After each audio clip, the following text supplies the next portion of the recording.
ជាកិច្ចចាប់ផ្ដើមខ្ញុំប្រកាសណាសូមក្រាបថ្វាយបង្គំចំពោះសាមណនិស្សិតគ្រប់ព្រះអង្គសូមសួស្តីបងប្អូននិស្សិតគ្រប់រូបថ្ងៃនេះយើងចូលប្រធានបទទី3ដែលនិយាយអំពីអាពាហ៍ពិពាហ៍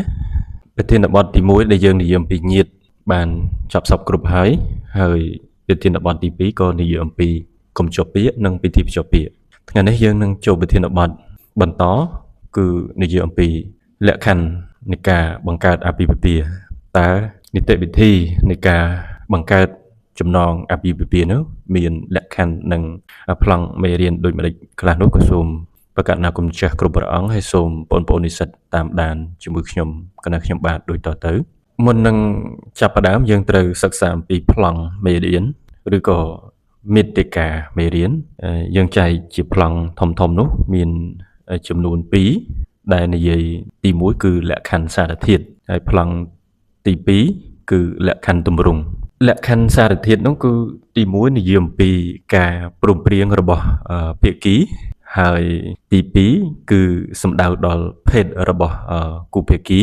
និងទី3គឺនិយាយអំពីលក្ខខណ្ឌនៃអាយុហើយទី4គឺការហាមឃាត់ចំពោះករណីទ្វេពន្ធភាព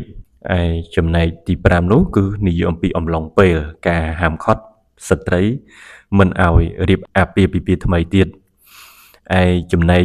ទី6នោះគឺការហាមឃាត់អាពាហ៍ពិពាហ៍រវាងញាតិជាដើមនេះជាលក្ខខណ្ឌទម្រង់សារធាតុដែលជាប្លង់មេធំចំណុចទី1ហើយចំណែកលក្ខខណ្ឌទី2ឬហៅថាលក្ខខណ្ឌទម្រង់គឺមាន4ចំណុចទី1គឺការដាក់ពាក្យសុំរៀបអាពាហ៍ពិពាហ៍ហើយទី2នោះគឺការជូនដំណឹងជាសាធារណៈហើយទី3នោះគឺការចុះកិច្ចសន្យាអាពាហ៍ពិពាហ៍ហើយចំណែកទី4គឺការចុះបញ្ជីអាពាហ៍ពិពាហ៍យើងដឹងហើយថានៅក្នុងក្រមរដ្ឋវិន័យឆ្នាំ2007គឺជាពិសេសគឺនិយាយពីភាពទំនាក់ទំនងទ្រព្យសម្បត្តិនិងទំនាក់ទំនងញាតិឲ្យតែចាប់ផ្ដើមនិយាយអំពីទំនាក់ទំនងទ្រព្យសម្បត្តិគេក៏លេចមើលទៅក្នុងចំណុច2ធំគឺនិយាយអំពីសិទ្ធិប្រឆាំងនិងសិទ្ធិលើបំណុលរីឯក៏លេចទៅមើលភាពទំនាក់ទំនងញាតិវិញកាលណាដែលគេនិយាយអំពីការទំនាក់ទំនងញាតិគឺនិយាយអំពីលក្ខខណ្ឌ2ឬក៏ជាការទំនាក់ទំនងចំណុច2ដែរគឺទី1គឺទំនាក់ទំនងក្នុងក្រុមគ្រួសារហើយចំណែកទី2នោះគឺការទំនាក់ទំនងផ្នែកសន្តតិកម្មជាការពិតណាស់នៅក្នុងក្រមរដ្ឋវិន័យដែលយើងសិក្សាក្រមរដ្ឋវិន័យឆ្នាំ2007នេះគឺមានរហូតដល់ទៅ9កន្ធីធំកន្ធីទី1ដែលនិយាយអំពីបទបញ្ញត្តិទូទៅកន្ធីទី2និយាយអំពីបុគ្គលនិងកន្ធីទី3និយាយអំពីសិទ្ធិប្រជាឯចំណែកកន្ធីទី4នោះគឺនិយាយអំពីកាតព្វកិច្ចចំណែកកន្ធីទី5និយាយអំពីកិច្ចសន្យាសំខាន់ឯកន្ធីទី6គឺនិយាយអំពីការធានាកាតព្វកិច្ចឯកន្ធីទី7ដែលចំនៅក្នុងប្លង់មេរៀនដែលយើងរៀនមកអស់រយៈពេល2មេរៀនមកហើយចូល3មេរៀននៅក្នុងថ្ងៃនេះអញ្ចឹងនៅក្នុងមេរៀនរបស់យើងគឺដកស្រង់ចេញពីកន្ធីទី7និយាយអំពី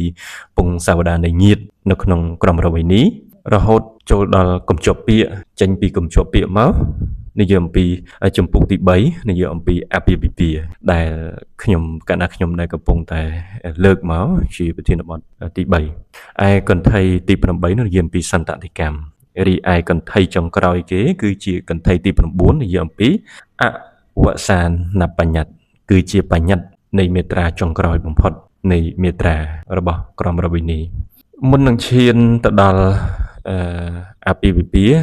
យើងត្រូវយល់យមន័យខ្លះនៅក្នុងវចនានុក្រមរបស់សម្ដេចសង្ឃរាជជតញ្ញនោជួនណាតដែលជាវចនានុក្រមខ្មែររបស់យើងដែលពេញនិយមនៅក្នុងការប្រើប្រាស់នៅក្នុងនាកាលបច្ចុប្បន្ននេះថាតើអ្វីទៅជាអាពាហ៍ពិពាហ៍នៅក្នុងនិយមន័យរបស់សម្ដេចសង្ឃរាជជតញ្ញនោជួនណាតលោកបានបញ្យ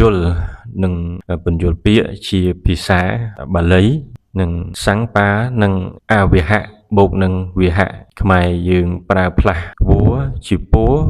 ប្រែថាមង្គលការគូបុរសស្ត្រីដែលបាននាំមកហើយនាំត្រឡប់ទៅវិញ2លើកបានរៀបមង្គលអាពាហ៍ពិពាហ៍ពេញច្បាប់តាមរូបស័ព្ទអវិហៈ ថានាំមកវិវាហៈថានាំត្រឡប់ទៅវិញតាមអត្ថាធិប្បាយនៅក្នុងគម្ពីរណាកែសព្ទថាការនាំកូនស្រីមកខាងលំនៅកូនប្រុសហៅថាវាហៈការនាំកូនប្រុសត្រឡប់ទៅខាងលំនៅកូនស្រីវិញកូនប្រុសត្រឡប់ទៅខាងលំនៅឋានកូនស្រីវិញហៅថាវិវាហៈប៉ុន្តែតាមទំនៀមទម្លាប់ខ្មែរត្រូវនាំកូនប្រុសមកខាងលំនៅកូនស្រីមុនឬអភិហៈត្រូវធ្វើពីល្ងាចលុះដល់វេលាព្រឹកឡើងនាំកូនស្រីទៅឯរោងខាងកូនប្រុសវិញហៅថាពិភាហៈមង្គលការដែលធ្វើទាំងពីរបែបនេះទើបហៅថាមង្គលអាពាហ៍ពិពាហ៍បើបានធ្វើត្រឹមតែអភិហៈហៅថាអាវិហៈមង្គលបើធ្វើតែពិភាហៈហៅថាវិវាហៈមង្គលការបញ្ជាក់ស័ព្ទអាពាហ៍ពិពាហ៍ថាអាពាហ៍ប្រែថាការនាំមកនៅប្រុសពន្ធលោកជាគូញាមកដល់ផ្ទះខាងស្រីតាមវេលាពិពាហ៍ថានាំស្រីទៅវិញនឹងយើងសិក្សាទៅតាមបច្ចនានុក្រមរបស់សម្ដេចសង្ឃរាជជតញ្ញនោជួនណាតដែលមានស្នាមប្រហោះបន្សល់ទុកដល់សពថ្ងៃយើងយកមកប្រើនៅក្នុងនៃការបញ្យល់នៅក្នុងនៃមេរៀនប៉ុន្តែភាពជាក់ស្ដែងភាគច្រើនគេនឹងអត្ថាធិប្បាយនៅក្នុងក្រមទាំងស្រុងអាពាហ៍ពិពាហ៍នៅក្នុងច្បាប់វិញអាពាហ៍ពិពាហ៍គឺជាការព្រមព្រៀងរវាងបុរសនិងនារីរួមរស់ជាមួយគ្នារួមសមគ្គសង្វាស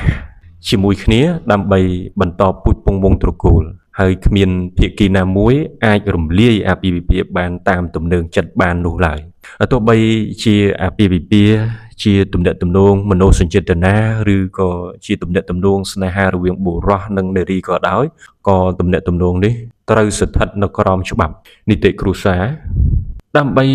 ការពារនៅទំនាក់ទំនងរបស់បុគ្គលទាំងនោះពីព្រោះការបង្កើតអាពាហ៍ពិពាហ៍គឺជាការបង្កើតនៅទំនាក់ទំនងឋានៈបុគ្គលដែលរដ្ឋត្រូវអន្តរាគមន៍តាមរយៈបទបញ្ញត្តិនៃច្បាប់ជាដើមហើយ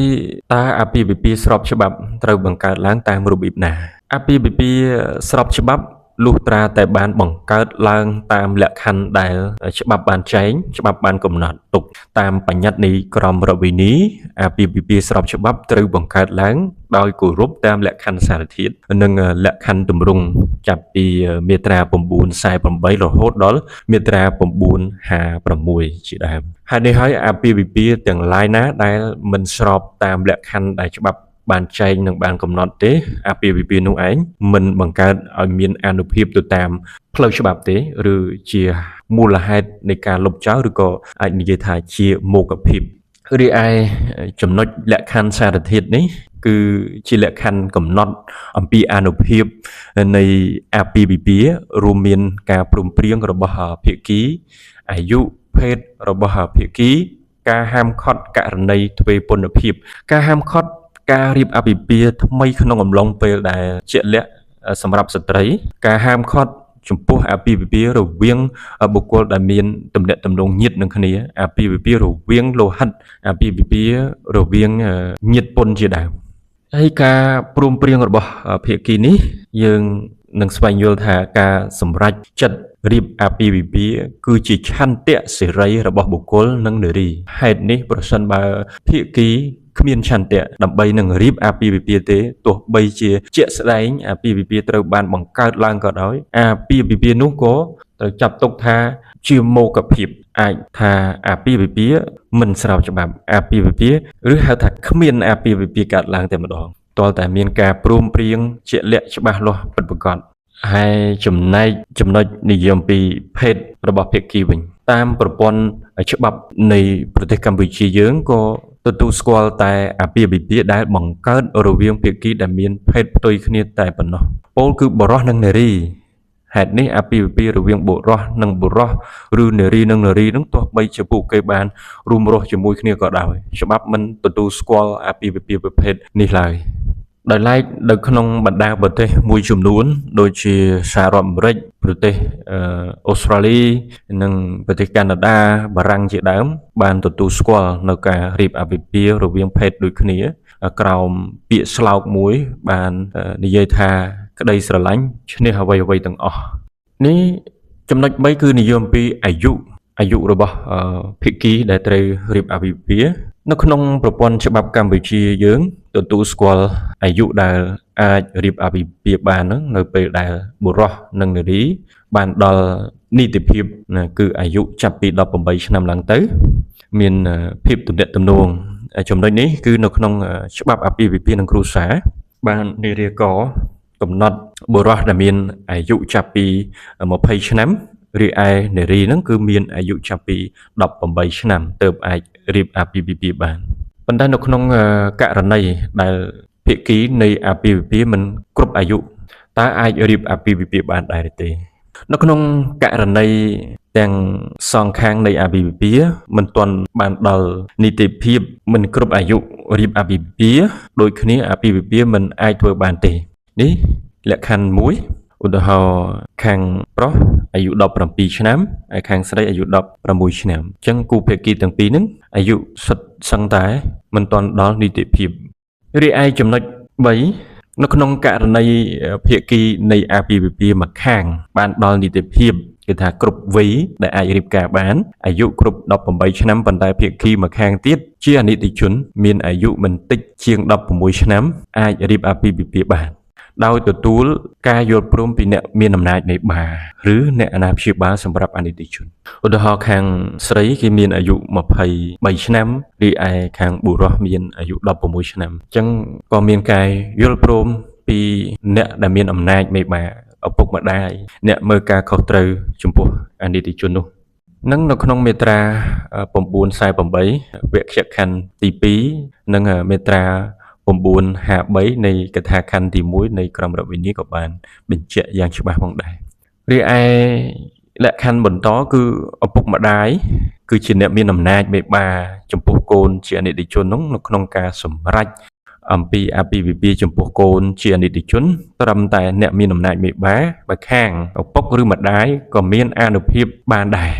ទោះបីជាអ្នកមានអំណាចមេបាម្ខាងជាឪពុកឬម្ដាយមិនយល់ព្រមក៏ដោយក៏អាចរៀបអាពាហ៍ពិពាហ៍បានដែរឧទាហរណ៍ថាឪពុកនឹងមានការយល់ព្រមប៉ុន្តែម្ដាយនឹងមិនមានការយល់ព្រមអញ្ចឹងក៏ការប្រព្រឹត្តនឹងរៀបចំអាពាហ៍ពិពាហ៍នឹងក៏បានដែរដោយអំណាចមេបាម្ខាងក៏ជាអានុភាពមួយដែលគ្រប់គ្រាន់សម្រាប់រៀបអាពាហ៍ពិពាហ៍បាននៅក្នុងករណីអ្នកមានអំណាចមេបាឪពុកនិងម្ដាយឬអ្នកណាព្យាបាលសម្រាប់អនិច្ចជនបដិសេធអាពាហ៍ពិពាហ៍ដោយគ្មានមូលហេតុសមរម្យអនិច្ចជនដែលមានបំណងរៀបអាពាហ៍ពិពាហ៍នឹងអាចទាមទារទៅតុលាការឲ្យសម្រេចជំនួសការយល់ព្រមរបស់អ្នកមានអំណាចមេបាឬអ្នកអាណាព្យាបាលសម្រាប់អនិច្ចជនបានអញ្ចឹងនៅក្នុងចំណុចនេះយើងឃើញថាអ្នកដែលមានអំណាចមេបាដែលជាឪពុកជាម្ដាយហ្នឹងបានបដិសេធចំពោះអាពាហ៍ពិពាហ៍ដោយគ្មានមូលហេតុណាមួយដែលសមរម្យដែលអាចលើកថាវាហេតុណាមួយដោយជាក់លាក់ឲ្យស្របដោយអញ្ចឹងការព្រមព្រៀងរបស់ដែលគាត់ក្រងនឹងរៀបការហ្នឹងគឺគេអាចទាមទារទៅតុលាការឲ្យតុលាការនឹងឯងមានសេចក្តីសម្រេចជំនួសការយល់ព្រមរបស់អ្នកដែលមានអំណាចមេបាសម្រាប់អ្នកអាណាព្យាបាលសម្រាប់អនិច្ចជនបានអញ្ចឹងតុលាការគិតមើលទៀតថាការបដិសេធរបស់អ្នកដែលមានអំណាចមេបាជាឪពុកជាម្ដាយហ្នឹងអ្នកដែលមើលថែអនិច្ចជនហ្នឹងតើ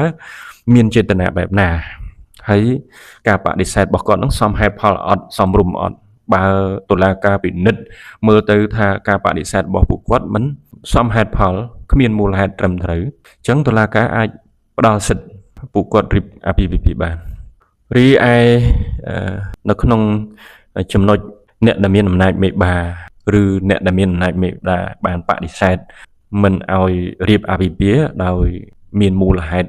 សមរម្យវិញអនិច្ចជនមិនអាចទាមទារទៅតុលាការឲ្យសម្រេចជំនួសបានទេមានន័យថាទោះបីជាអនិច្ចជនបានដាក់ពាក្យសុំទៅតុលាការក៏ដោយតុលាការនឹងច្រានចោលការទាមទារពីព្រោះអនិច្ចជននៅក្មេងពុំមានចំណេះដឹងគ្រប់គ្រាន់ឬការគិតគូរពុំបានជ្រៅជ្រះព្រោះអីជាហេតុមួយដើម្បីការពារអាពាហ៍ពិពាហ៍ដែលមិនគួរកើតឡើងដូចជាអាពាហ៍ពិពាហ៍នៅក្នុងគោលបំណងដើម្បីជួញដូរជាដើមការជួញដូរអនិច្ចជនព្រោះយើងឃើញថាកន្លងមកវាមានអញ្ចឹងតុលាការមិនអនុញ្ញាត មិនអាចព្រមព្រៀងទេដោយអាពាហ៍ពិពាហ៍បែបនេះដោយគិតថាឪពុកម្ដាយអនុញ្ញាតមានមូលហេតុសមរម្យតែអនិច្ចជនមិនអាចទាមទារទៅតុលាការឲ្យតុលាការសម្រេចជំនួសមានន័យថាទោះបីជាអនិច្ចជនបានដាក់ពាក្យទៅតុលាការយ៉ាងណាក៏ដោយតុលាការអត់មានការកាត់ក្តីដើម្បីយកនីតិវិធីនឹងយកមកដោះស្រាយទេគឺច្រានចោលទាំងស្រុងពីព្រោះអីដើម្បីការពារនៅមូលហេតុផ្សេងៗដែរកើតកន្លងមកដូចជាការជួញដូរអនិច្ចជនជាដើមរីឯករណីមួយខាងទៀតនៃអាពាហ៍ពិពាហ៍បានដល់នីតិភាពអាយុគ្រប់18ឆ្នាំប៉ុន្តែភាគីមួយខាងទៀតជាអនិច្ចជនមានអាយុក្រោម16ឆ្នាំទោះបីជាមានការយល់ព្រមពីអ្នកមានអំណាចមេបាឬអ្នកអាណាព្យាបាលសម្រាប់អនិច្ចជនក៏ដោយក៏មិនអាចរៀបអាពាហ៍ពិពាហ៍បានដែរពីព្រោះយើងនឹងសិក្សាទៅតាមមាត្រា948នៃវគ្គខណ្ឌទី1នៃក្រមរដ្ឋវិន័យយើងឃើញច្បាស់ហើយថានៅក្នុងចំណុចនេះគឺមិនអាចរៀបអាពាហ៍ពិពាហ៍បានទេនេះជាលក្ខន្តិកៈរបស់ច្បាប់ដែលបានចែងមកមួយទៀតនៅក្នុងករណីភាគីទាំងសងខាងនោះឯងដែលជាអនិច្ចជនទទួលបានអត្តាធនភាពភាគីទាំងពីរនឹងអាចបង្កើតអាពាហ៍ពិពាហ៍បានដោយមិនចាំបាច់ទទួលការអនុញ្ញាតពីអ្នកដែលមានអំណាចមេបាឬអ្នកអាណាព្យាបាលសម្រាប់អនិច្ចជនឡើយពីព្រោះអីពីព្រោះអានុភាពនៃអត្តាធនភាពនឹងត្រូវបានចាត់ទុកថាអនិច្ចជននោះឯងទទួលដោយស្របច្បាប់ទទួលបាននីតិភាពនឹងគឺជាភាពដែលស្របច្បាប់ដែលច្បាប់បានអនុញ្ញាតពីព្រោះពួកគេដែលមានសមត្ថភាពតាមផ្លូវច្បាប់នៅក្នុងការព្រមព្រៀងបង្កើតអាពាហ៍ពិពាហ៍ដោយខ្លួនឯងពីព្រោះបុគ្គលទាំងអស់នេះគាត់មានទទួលបានអត្ថាធនភាពពីតុលាការប្រកាសសេចក្តីថាបុគ្គលដែលមានប្រាជ្ញាស្មារតីឃ្លាវខ្លាប្រតិពលហាក់បីដូចជាមនុស្សធំពេញវ័យដឹងខុសដឹងត្រូវច្បាស់លាស់ជាលក្ខខណ្ឌមួយដែលអាចតុលាការផ្ដល់អំណាចមួយគេហៅថាភាសាច្បាប់ហៅថាអត្តាធនភាពពួកអត្តាធនភាពនេះទទួលបានដំណាក់កាលមួយគេហៅថាដំណាក់កាលការស្នើសុំអំពីសាមីខ្លួនដែលជាអនិច្ចជននឹងឯងទៅដល់តុលាការបានពិនិត្យចប់សពគ្រប់ហើយឃើញថាអនិច្ចជននេះមានស្មារតីនិងបញ្ញាស្មារតីឃ្លាវខ្លាហាក់បីដូចជាមនុស្សពេញវ័យមនុស្សអាចគ្រប់គ្រងនៅសកម្មភាពផ្សេងមានសកម្មភាពខាងឆន្ទៈសមត្ថភាពខាងទទួលសិទ្ធិសមត្ថភាពក្នុងការធ្វើសកម្មភាពផ្សេងអញ្ចឹងបានន័យថាតុលាការនឹងអាចបានចេញនៅសេចក្តីផ្សាលក្រមមួយជាស្ថាពរឲ្យទទួលបាននៅអត្តាធនភាពនៅក្នុងករណីនេះបុរសត្រូវបានចាត់ទុកថាបានដល់នីតិភាពមានអានុភាពនៃអត្តាធនភាពអាចបង្ហាញឆន្ទៈរៀបអាពាហ៍ពិពាហ៍ដោយខ្លួនឯងបានប៉ុន្តែនារីជាអនិច្ចជនហេតុនេះដើម្បីអាចរៀបអាពាហ៍ពិពាហ៍បានលុះត្រាតែមានការយល់ព្រមពីអ្នកដែលមានអំណាចមេបាអ្នកដែលគ្រប់គ្រងអនិច្ចជនហៅថាអាណាព្យាបាលសម្រាប់អនិច្ចជននោះនៅក្នុងន័យនេះទោះខាងបុរសដែលទទួលបានអត្តាធនភាពពិតប្រាកដមែនក៏ប៉ុន្តែវាទល់តែអូខេពីអាណាព្យាបាលពីឪពុកម្ដាយខាងស្រីសិនអាហ្នឹងបើនិយាយសម្រាប់ស្ត្រីខាងស្រីខាងនារីអញ្ចឹងតើមានការយល់ព្រមពីឪពុកម្ដាយរបស់ប៉ុន្តែខាងបុរសមិនបាច់ការអនុញ្ញាតទទួលស្គាល់ពីព្រោះតុលាការផ្ដល់និយាយអំពីការហាមឃាត់វិញការហាមឃាត់នៅក្នុងករណីទ្វេពន្ធភាពជាគោលការណ៍ប្តីមួយប្រពន្ធមួយជាគោលការណ៍ដែលត្រូវបានធានាដោយរដ្ឋធម្មនុញ្ញនៃព្រះរាជាណាចក្រកម្ពុជាហើយនេះហើយក្រមរដ្ឋវិន័យបានកំណត់ហាមឃាត់ចំពោះបុគ្គលដែលមានចំណងអាពាហ៍ពិពាហ៍មិនទាន់រលាយពុំអាចរៀបអាពាហ៍ពិពាហ៍ថ្មីបានទេឧទាហរណ៍កនិងខនឹងបានរៀបអាពាហ៍ពិពាហ៍ចុះបញ្ជីអាពាហ៍ពិពាហ៍បន្ទាប់មកខចង់រៀបអាពាហ៍ពិពាហ៍ជាមួយនឹងកតើខនិងគនោះអាចរៀបអាពាហ៍ពិពាហ៍បានដែរទេនៅក្នុងចំណុចនេះគឺច្បាប់បានហាមឃាត់ជាដាច់ខាតពីព្រោះអីកនិងខនឹងឯងមានចំណងអាពាហ៍ពិពាហ៍នឹងឯងស្របច្បាប់នៅក្នុងករណីនេះកនិងខបានរៀបអាពាហ៍ពិពាហ៍ស្របច្បាប់បានចុះបញ្ជីអាពាហ៍ពិពាហ៍ជាមួយគ្នាហេតុនេះខមិនអាចរៀបអាពាហ៍ពិពាហ៍ថ្មីទៀតជាមួយនឹងគោបានទេប្រសិនបើពុំទាន់បានលេងលះគ្នាជាមួយនឹងកដាច់ស្រេច ឬមានរយៈពេលដែលតុលាការបានសម្រេចជាស្ថាពរអញ្ចឹងការរៀបអាពាហ៍ពិពាហ៍នោះមានឈ្មោះថាខុសច្បាប់ឧទាហរណ៍កនិងខបានរៀបអាពាហ៍ពិពាហ៍តាមប្រពៃណីប៉ុន្តែពុំបានចុះសម្បត្តិអាពាហ៍ពិពាហ៍ទេបន្ទាប់មកខបានចង់រៀបអាពាហ៍ពិពាហ៍ជាមួយគោតើខនិងគោអាចរៀបអាពាហ៍ពិពាហ៍បានដែរឬទេនេះរឿងដែលយើងជួបបច្ចុប្បន្នឃើញក្នុងបណ្ដាញសង្គមឃើញក្នុងករណីនេះមានច្រើនច្បាប់គឺជាច្បាប់ការនិយាយបែបច្បាប់ផ្សេងប៉ុន្តែនិយាយអំពីការទំនួលខុសត្រូវជាឪពុកជាម្ដាយជាមនោសញ្ចេតនាជាក្រុមគ្រួសារសុភាពនារីសុភាពបុរសមានទំនួលខុសត្រូវគេអត់និយាយអញ្ចឹងទេប៉ុន្តែនៃច្បាប់គេនិយាយបែបនៃច្បាប់នៅក្នុងអនីតិសង្វាសពីព្រោះអីកនិងខហ្នឹងគាត់រៀបអាពាហ៍ពិពាហ៍ហ្នឹងមិនបានចុះបញ្ជីអាពាហ៍ពិពាហ៍ឲ្យបានស្របច្បាប់ត្រឹមត្រូវឬហៅថាភាសាមួយទៀត État civil នោះមិនបានចុះ État civil អាហ្នឹងក៏ជាហេតុមួយដែលក្នុងករណីនេះកនិងខនឹងឯងមិនមែនជាប្តីប្រពន្ធស្របច្បាប់នោះទេហេតុនេះចាត់ទុកថាគ្មានចំណងអាពាហ៍ពិពាហ៍រវាងកនិងខនាំឲ្យខហ្នឹងអាចរៀបអាពាហ៍ពិពាហ៍ជាមួយនឹងគោបានប៉ុន្តែនៅក្នុងការអនុវត្តជាក់ស្ដែងប្រហែលជាខមិនអាចទៅរៀបការជាមួយគោបានទេពីព្រោះខនឹងឯងធ្លាប់រៀបការតាមប្រពៃណីជាមួយគមានន័យថាគនឹងឯងធ្លាប់ដាក់ពាក្យសុំអាពាហ៍ពិពាហ៍និងជូនដំណឹងជាសាធារណៈដោយនៅខ្វះតែកិច្ចសន្យាមួយគឺកិច្ចសន្យាអាពាហ៍ពិពាហ៍នៅក្នុងការចុះបញ្ជីអាពាហ៍ពិពាហ៍តែប៉ុណ្ណោះនេះហើយជាហេតុមួយបុរសដែលមានលេសបានថាជាហេតុដែលនាំឲ្យមន្ត្រីអត្រានុកូលដ្ឋានណាមិនបញ្ជាក់ពីភាពនៅលាវឲ្យខទេដែលជាឧបសគ្គចំពោះការរៀបអាពាហ៍ពិពាហ៍ថ្មីតាមច្បាប់ការរួមរស់ជាអនិច្ចសង្វាសមិនចាត់ទុកថាបានរៀបអាពាហ៍ពិពាហ៍ពិតប្រាកដទេហេតុនេះមន្ត្រីអត្រានុកូលដ្ឋានគួរតែចេញលិខិតបញ្ជាក់ពីភាពនៅលាវឲ្យខប៉ុន្តែការអនុវត្តជាក់ស្ដែងមន្ត្រីអត្រានុកូលដ្ឋានមិនចេញលិខិតបញ្ជាក់នៅលាវទេបញ្ជាក់តែពោះម៉ាយឬមេម៉ាយប្រសិនបើពុំមានសេចក្តីសម្រេចពីតុលាការបញ្ជាក់អំពីចំណងអាពាហ៍ពិពាហ៍មុនបានរំលាយនេះជាបញ្ហាពីព្រោះតុលាការមិនអាចចេញសេចក្តីសម្រេចលែងលះឬបញ្ជាក់ពីណត្តិភាពនៃអាពាហ៍ពិពាហ៍បានទេពីព្រោះតាមលក្ខខណ្ឌច្បាប់ទំនាក់ទំនងពួកគេមិនមែនជាទំនាក់ទំនងអាពាហ៍ពិពាហ៍តាមច្បាប់គ្មានអាពាហ៍ពិពាហ៍ស្របច្បាប់ដែលជាហេតុនាំឲ្យតុលាការនឹងឯងមិនអាចចេញសេចក្តីសម្រេចបានបណ្ដាលឲ្យរាំងស្ទះនៅក្នុងការរៀបអាពាហ៍ពិពាហ៍ថ្មីរបស់ភាគីម្ខាងទៀតឧទាហរណ៍កនិងខជាប្តីប្រពន្ធស្របច្បាប់ប៉ុន្តែកនឹងឯងបានទទួលមរណភាពបន្ទាប់មកខចង់រៀបអាពាហ៍ពិពាហ៍ជាមួយនឹងកតើខអាចរៀបអាពាហ៍ពិពាហ៍ជាមួយនឹងកបានដែរឬទេក្នុងករណីសហព័ន្ធម្ខាងទទួលមរណភាពនាំឲ្យអាពាហ៍ពិពាហ៍នឹងត្រូវបានរំលាយហេតុនេះហើយសហព័ន្ធដែលនៅរស់ហ្នឹងគាត់អាចរៀបការឬរៀបអាពាហ៍ពិពាហ៍ថ្មីបានទៀតតែនៅក្នុងការអនុវត្តជាក់ស្ដែងសហព័ន្ធដែលនៅរស់ហ្នឹងមានបំណងរៀបការថ្មីមន្ត្រីអត្រានុកូលដ្ឋានហ្នឹងអាចចេញលិខិតបញ្ជាក់នៅលាវឲ្យបានប៉ុន្តែមិនមែនបញ្ជាក់ថានៅលាវទេគឺបញ្ជាក់ភាពពោះម៉ាយឬមេម៉ាយឲ្យគាត់ឧទាហរណ៍ថាកនិងខ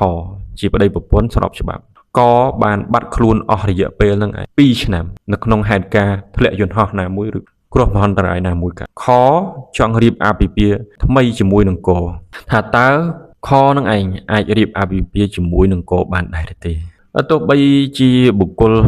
ម្នាក់បានបាត់ខ្លួនពីលំនៅឋានឬនៅក្នុងហេតុការណ៍ណាមួយក៏ដោយប្រសិនបើមិនបានកំណត់ពីមរណភាពបានទេមិនចាត់ទុកថាបុគ្គលនោះបានទទួលមរណភាពទេប៉ុន្តែការអូសបន្លាយនៅស្ថានភាពបែបនេះអាចប៉ះពាល់ដល់ទំនាក់ទំនងជាមួយហេតុការណ៍នេះហេតុនេះហើយបុគ្គលដែលមានផលប្រយោជន៍មានសហព័ន្ធអាចប្រើប្រាស់មធ្យោបាយពីរទី1គឺដាក់ពាក្យបណ្ដឹងលែងលះទី2គឺអាចដាក់ពាក្យសុំទៅតុលាការឲ្យប្រកាសពីការបាត់ខ្លួនរបស់បុគ្គលនោះនៅក្នុងករណីតុលាការចេញដីកាសម្រេចប្រកាសថាបាត់ខ្លួនឬតុលាការចេញសាលក្រមឲ្យលែងលះអានុភាពកើតឡើងពួកអានុភាពនៃសេចក្តីសម្រេចនោះនាំឲ្យចំណងអាពាហ៍ពិពាហ៍រវាងកនិងខនឹងឯងត្រូវរំលាយមួយរំពេចហេតុនេះហើយខនឹងឯងអាចចាប់ផ្ដើមមានការរៀបអាពាហ៍ពិពាហ៍ថ្មីបានតាមចិត្តបានជាមួយគោដែលខ្លួនឯងស្រឡាញ់ដោយខ្លួនឯងពេញចិត្ត នៅក្នុងអំឡុងពេលវិញអំឡុងពេលហាមឃាត់ស្ត្រីមិនឲ្យរៀបអាពាហ៍ពិពាហ៍ថ្មីចំណុចនេះពិសេសណាស់បងប្អូនដែលជាស្ត្រីពួកអីអំឡុងពេលការហាមឃាត់ស្ត្រីមិនឲ្យរៀបអាពាហ៍ពិពាហ៍ថ្មីជាអំឡុងពេលដែលបាប់កម្រិតសម្រាប់ស្ត្រីដើម្បីជៀសវាងបញ្ហាជ្រែកគ្នានៅក្នុងការកំណត់បេតុភាពឪពុករបស់កូនការហាមឃាត់មានអំឡុងពេលឬក៏រយៈពេល120ថ្ងៃគិតចាប់ពីថ្ងៃដែលអាពាហ៍ពិពាហ៍មុនត្រូវបានរំលាយឬលុបចោលហេតុនេះស្ត្រីដែលបានលែងលះជាមួយនឹងស្វាមីអាចរៀបអាពាហ៍ពិពាហ៍ថ្មីបានលុះត្រាតែអំឡុងពេលឬរយៈពេល20ថ្ងៃនឹងឯងបានកន្លងផុតទៅខអាចរៀបអាពាហ៍ពិពាហ៍ថ្មីជាមួយនឹងកូនបានក្រោយអំឡុងពេល120ថ្ងៃបានកន្លងផុតទៅនារីអាចរៀបអាពាហ៍ពិពាហ៍ថ្មីបានដោយមិនចាំបាច់គោរពនៅអំឡុងពេលហាមឃាត់ប្រសិនបើនារីមានផ្ទៃពោះនឹងបានសម្រាលកូនមុនពេលចំណងអាពាហ៍ពិពាហ៍មុនរំលាយឬលុបចោលឬនៅក្នុងករណីមានការបញ្ជាក់ថានារីគ្មានផ្ទៃពោះជាដើមនៅក្នុងករណីនេះខនឹងឯងមានផ្ទៃពោះនឹងបានសម្រាលមុនពេលលែងលះជាស្ថាពរហេតុនេះខអាចរៀបអាពាហ៍ពិពាហ៍ថ្មីជាមួយនឹងគោបានដោយមិនចាំបាច់គោរពនៅលក្ខខណ្ឌនិងគោលការណ៍អំឡុងពេលហាមឃាត់នោះទេព្រោះអីនៅក្នុងករណីនេះខមានលិខិតបញ្ជាក់ពីគ្រូពេទ្យថានាងពុំមានផ្ទៃពោះទេក្រោយលែងលះហេតុនេះខនឹងឯងអាចរៀបអាពាហ៍ពិពាហ៍ថ្មីជាមួយនឹងគោបានដោយមិនចាំបាច់គោរពគោលការណ៍អំឡុងពេលហាមឃាត់នោះទេហើយអាពាហ៍ពិពាហ៍នឹងត្រូវបានហាមឃាត់រវាងញាតិលោហិតខ្សែផ្ទាល់ឬសាខាលោហិតនៅក្នុងថ្នាក់3ឬ3ថ្នាក់រាប់ពីថ្នាក់ទី3ការហាមឃាត់ចំពោះញាតិលោហិតដោយសារតែកត្តាជីវសាស្ត្រនិងកត្តាសង្គមឬសីលធម៌ជាដើមយើងដឹងហើយអាពាហ៍ពិពាហ៍ដែលបានហាមឃាត់រវាងញាតិលោហិតខ្សែផ្ទាល់អាពាហ៍ពិពាហ៍ត្រូវបានហាមឃាត់រវាងសាខាលោហិតនៅក្នុង3ថ្នាក់រាប់ទាំងថ្នាក់ទី3ផងដែរការហាមឃាត់អាពាហ៍ពិពាហ៍រវាងបុគ្គលដែលមានទំនាក់ទំនងញាតិត្រូវអនុវត្តដូចគ្នាផងដែរចំពោះអតីតញាតិក្រោយពេលបង្កើតស្មុំកូនពេញលេញមានន័យថានៅក្នុងករណីស្មុំកូនពេញលេញត្រូវបានបង្កើតឡើងទំនាក់ទំនងញាតិលោហិតខ្សែផ្ទាល់និងសាខាញាតិនឹងឯងរវាងឪពុកនិងម្ដាយនិងកូនបង្កើតត្រូវបានបញ្ចប់កូនសុំនិងអតីតញាតិលោហិតខ្សែកូនសុំនិងអតីតលោហិតនៃឪពុកម្ដាយបង្កើតបុគ្គលដែលជាកូនសុំក្រោយពីបង្កើតស្មុំកូនពេញលេញមិនអាចរៀបអាពាហ៍ពិពាហ៍ជាមួយនឹងបុគ្គលដែលធ្លាប់ជាញាតិលោហិតរបស់ខ្លួនបានទេឧទាហរណ៍កូនសុំមិនអាចរៀបការជាមួយនឹងអតីតឪពុកឬម្ដាយបង្កើតរបស់ខ្លួនបានឡើយព្រោះឯបុគ្គលដែលជាកូនសុំក្រោយពីការបង្កើតកូនស្មុំពេញលេញមិនអាចរៀបអាពាហ៍ពិពាហ៍ជាមួយនឹងបុគ្គលដែលធ្លាប់សាខាញាតិឬលោហិតរបស់ខ្លួនបានទេឧទាហរណ៍ថាកូនសុំមិនអាចរៀបការជាមួយនឹងអតីតបងប្អូនបង្កើតរបស់ខ្លួនបានឡើយកូនសុំនិងអតីតញាតិលោហិតនឹងឯងនិងសាខាញាតិលោហិតនៃឪពុកម្ដាយចិញ្ចឹមបុគ្គលដែលជាកូនសុំក្រោយបញ្ចប់ទំនាក់ទំនងស្មុំកូនតាមរយៈការកាត់កាលស្មុំកូនពេញលេញនិងស្មុំកូនធម្មតាមិនអាចរៀបអាពាហ៍ពិពាហ៍ជាមួយនឹងបុគ្គលដែលធ្លាប់ជាញាតិលោហិតឬសាខាញាតិលោហិតនៅក្នុង3ថ្នាក់របស់ឪពុកម្ដាយចិញ្ចឹមខ្លួនបានទេឧទាហរណ៍ថាកូនសុំមិនអាចរៀបការជាមួយនឹងអតីតឪពុកម្ដាយចិញ្ចឹមឬអតីតបងប្អូនចិញ្ចឹមបានទេព្រោះឯអាពាហ៍ពិពាហ៍ត្រូវហាមឃាត់ផងដែររវាងញាតិពុននៃខ្សែផ្ទាល់មានន័យថាសហព័ន្ធម្ខាងមិនអាចទៅរៀបការជាមួយនឹងញាតិពុននៃខ្សែផ្ទាល់របស់ខ្លួនបានទេការកម្រិតនេះត្រូវអនុវត្តដូចគ្នាផងដែរចំពោះអតីតញាតិពុននៃខ្សែផ្ទាល់ដូចជាករណីក្រោយលែងលះអតីតសហព័ន្ធនិងឪពុកម្ដាយក្មេកជាមិនអាចរៀបអាពាហ៍ពិពាហ៍ជាមួយគ្នាបានទេយ៉ាងវិញទៀតនៅក្នុងករណីការបញ្ចប់នៅញាតិភាពរវាងឪពុកចិញ្ចឹមនិងម្ដាយចិញ្ចឹមនិងកូនសុំនោះតាមរយៈការកាត់កាលកូនសុំនិងអតីតញាតិពុនរបស់ខ្លួនក៏ត្រូវហាមឃាត់ការរៀបអាពាហ៍ពិពាហ៍ជាមួយគ្នាដែរឧទាហរណ៍ C ជាកូនចិញ្ចឹមរបស់ A និង B A នឹងឯងទទួលមរណភាពចំណែក B បានរៀបការថ្មីជាមួយ B នៅក្នុងទំនាក់ទំនងអាពាហ៍ពិពាហ៍ថ្មីរវាងB និង D C គឺជាញាតិពន្ធខ្សែផ្ទាល់របស់ D បន្ទាប់មកឬក៏ស្មុំកូនត្រូវបានបញ្ចប់ដោយសារការកាត់កាលនៅក្នុងករណីនេះឯង C និង D ជាអតីតញាតិពន្ធខ្សែផ្ទាល់ហេតុនេះពួកគេត្រូវហាមឃាត់ការរៀបអាពាហ៍ពិពាហ៍ផងដែរបុគ្គលដែលមានទំនាក់ទំនងជាសាខាញាតិពន្ធនឹងគ្នានៅក្នុង3ថ្នាក់រាប់ទាំងថ្នាក់ទី3មិនអាចរៀបអាពាហ៍ពិពាហ៍បានទេការហាមឃាត់អាពាហ៍ពិពាហ៍រវាងអតីតសាខាញាតិពន្ធនៅក្នុង3ថ្នាក់រាប់ទាំងថ្នាក់ទី3បុគ្គលដែលធ្លាប់ជាសាខាញាតិពន្ធនឹងគ្នានៅក្នុង3ថ្នាក់រាប់ទាំងថ្នាក់ទី3មិនអាចរៀបអាពាហ៍ពិពាហ៍បានទេទោះបីជាមានការកម្រិតហាមឃាត់អាពាហ៍ពិពាហ៍រវាងអតីតញាតិពន្ធក៏ដោយប៉ុន្តែនៅក្នុងករណីសហព័ន្ធខាងនឹងឯងទទួលមនភាពសហព័ន្ធដែលនៅរស់អាចរៀបអាពាហ៍ពិពាហ៍ជាមួយអតីតសាខាញាតិពន្ធនៅក្នុង3ថ្នាក់បានការអនុញ្ញាតនេះនៅក្នុងគោលបំណងងាយស្រួលថែទាំកូនហើយក៏មិនឲ្យប៉ះពាល់ដល់សីលធម៌សង្គមពីព្រោះការរលាយនៅចំណងអាពាហ៍ពិពាហ៍ដោយហេតុថាទទួលមនភាពមិនមែនដោយសារការលែងលះនោះទេនៅក្នុងលក្ខខណ្ឌទម្រង់ក្រៅពីលក្ខខណ្ឌសារធាតុមកយើងនឹងសិក្សាពីលក្ខខណ្ឌទម្រង់វិញតើនៅក្នុងន័យអាពាហ៍ពិពាហ៍លក្ខខណ្ឌទម្រង់ហ្នឹងលក្ខខណ្ឌទម្រង់នេះគឺអាពាហ៍ពិពាហ៍ស្របច្បាប់បានលុះត្រាតែបានបំពេញលក្ខខណ្ឌទម្រង់ទើបអាចអាពាហ៍ពិពាហ៍នឹងឯងមានអានុភាពហេតុនេះហើយទោះបីជាលក្ខខណ្ឌសារធាតុត្រូវបានបំពេញក៏ដោយបើមិនបានបំពេញលក្ខខណ្ឌទម្រង់ទេអាពាហ៍ពិពាហ៍ពុំទាន់បង្កើតឲ្យមាននៅអានុភាពបានទេលក្ខខណ្ឌទម្រង់ដែលត្រូវបានបំពេញនោះគឺការដាក់ពាក្យសុំរៀបអាពាហ៍ពិពាហ៍ការជូនដំណឹងជាសាធារណៈការចុះកិច្ចសន្យាអាពាហ៍ពិពាហ៍និងការចុះបញ្ជីអាពាហ៍ពិពាហ៍និងសម្បត្តិអាពាហ៍ពិពាហ៍នេះជាលក្ខខណ្ឌទម្រង់ដើម្បីឲ្យមានអានុភាពរឹងមាំនៅក្នុងអាពាហ៍ពិពាហ៍ទី1ការដាក់ពាក្យសុំអាពាហ៍ពិពាហ៍តើការដាក់ពាក្យសុំអាពាហ៍ពិពាហ៍នៅទីណាភាគច្រើនយើងដឹងហើយថានៅលំនៅឋានចិត្តផ្ទះលោកអ្នកគឺមានឃុំសង្កាត់អញ្ចឹងត្រូវតែដាក់ពាក្យសុំអាពាហ៍ពិពាហ៍ទៅឃុំសង្កាត់ខាងលំនៅឋានខាងនារីដោយភ្ជាប់ជាមួយនៅ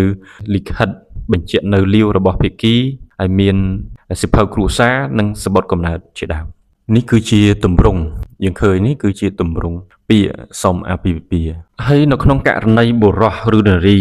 ធ្លាប់រៀបអាពាហ៍ពិពាហ៍ម្ដងហើយដើម្បីចេញលិខិតបញ្ជាក់នៅលាវលុះត្រាតែភាគីនោះមានសារក្រមលែងលះឬលិខិតបញ្ជាក់មរណភាពទើបមន្ត្រីអត្រានុកូលដ្ឋាននឹងឯងបានមានសិទ្ធិចេញលិខិតបញ្ជាក់នៅលាវឲ្យសាមីខ្លួនបាននៅក្នុងការអនុវត្តជាក់ស្ដែងលិខិតបញ្ជាក់នៅលាវចេញចំពោះភាគីដែលមិនធ្លាប់រៀបអាពាហ៍ពិពាហ៍ចំពោះភាគីដែលធ្លាប់រៀបអាពាហ៍ពិពាហ៍រួចមកហើយត្រូវតែចេញលិខិតបញ្ជាក់អំពីពោះម៉ាយឬមេម៉ាយនឹងសម្រាប់អ្នកដែលធ្លាប់រៀបអាពាហ៍ពិពាហ៍ប៉ុន្តែអ្នកដែលមិនធ្លាប់រៀបអាពាហ៍ពិពាហ៍កន្លងមកក៏ត្រូវតែចេញលិខិតបញ្ជាក់ពីភាពនៅលាវនេះគឺជាទម្រង់យើងឃើញនេះគឺជាទម្រង់ការបញ្ជាក់ភាពនៅលាវនៅក្នុងករណីភាគីម្ខាងនៃអាពាហ៍ពិពាហ៍ជាអនិច្ចជនត្រូវតែមានការបញ្ជាក់អំពីការយល់ព្រមរបស់អ្នកដែលមានអំណាចមេបាឬក៏ជាអ្នកដែលមានអាណាព្យាបាលសម្រាប់អនិច្ចជនដែលការបញ្ជាក់នោះអាចតាមរយៈអ្នកមានអំណាចមេបាឬអ្នកអាណាព្យាបាលទូទៅនៅកន្លែងរបស់មន្ត្រីអត្រានុកូលដ្ឋានឬក៏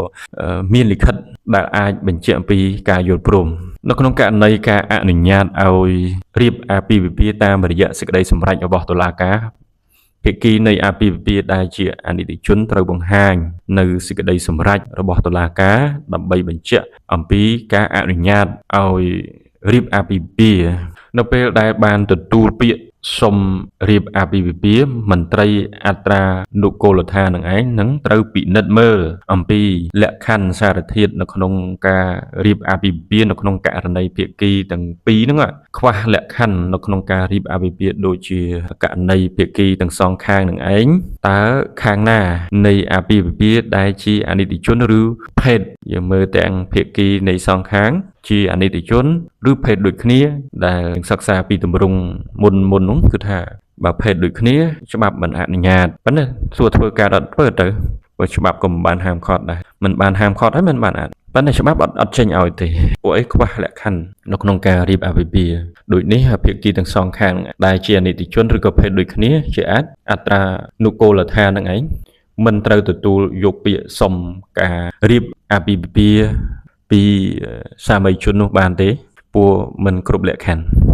ហើយចំណែកលក្ខខណ្ឌបន្តគឺការជូនដំណឹងជាសាធារណៈនៅក្នុងករណីនេះគឺជាលក្ខខណ្ឌមួយនៅក្នុងការរៀបអាពាហ៍ពិពាហ៍ត្រូវបានបំពេញមន្ត្រីអត្រានុគោលដ្ឋាននឹងទូលពាក្យសុំហើយជូនដំណឹងជាសាធារណៈអំពីការរៀបអាពាហ៍ពិពាហ៍ដែលជាក់ស្ដែងហៅថាបានប្រកាសអាពាហ៍ពិពាហ៍ឲ្យសាមីខ្លួននឹងឯងយកទៅបិទនៅលំនៅឋានខាងស្រីឬខាងប្រុសនិងឃុំសង្កាត់ខាងប្រុសឬខាងស្រីក៏បាន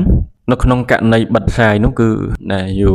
កច្បាប់ទៅបិទផ្សាយជាសាធារណៈនៅលំនៅឋានសាមីខ្លួនខាងនារីក៏បានខាងបុរសក៏បានហើយយើងអាចរក្សាទុកជាឯកសារនៅសាលាឃុំសង្កាត់សាមីខ្លួនមួយច្បាប់ទៅហើយយើងអាចពីច្បាប់ទៀតយើងត្រូវផ្ញើជូនទៅមន្ត្រីអត្រានុគោលដ្ឋានខាងបុរសដើម្បីយកទៅបិទផ្សាយជាសាធារណៈនៅលំនៅឋានសាមីខ្លួនរបស់បុរសមួយច្បាប់ទៅនិងសាលាឃុំសង្កាត់របស់សាមីខ្លួននឹងឯងចំនួនមួយច្បាប់ទៅនិងនីតិវិធីជូនដំណឹងជាសាធារណៈនោះនឹងជាលក្ខខណ្ឌមួយដែលយើងត្រូវអនុវត្តត្រូវធ្វើហើយលក្ខខណ្ឌបន្តនោះគឺលក្ខខណ្ឌទី3គឺការចុះកិច្ចសន្យាអាពាហ៍ពិពាហ៍សំខាន់ណាស់ក្នុងអំឡុងពេល10ថ្ងៃគិតចាប់ពីថ្ងៃបិទប្រកាសឲ្យបានកន្លងផុតទៅហើយប្រសិនបើ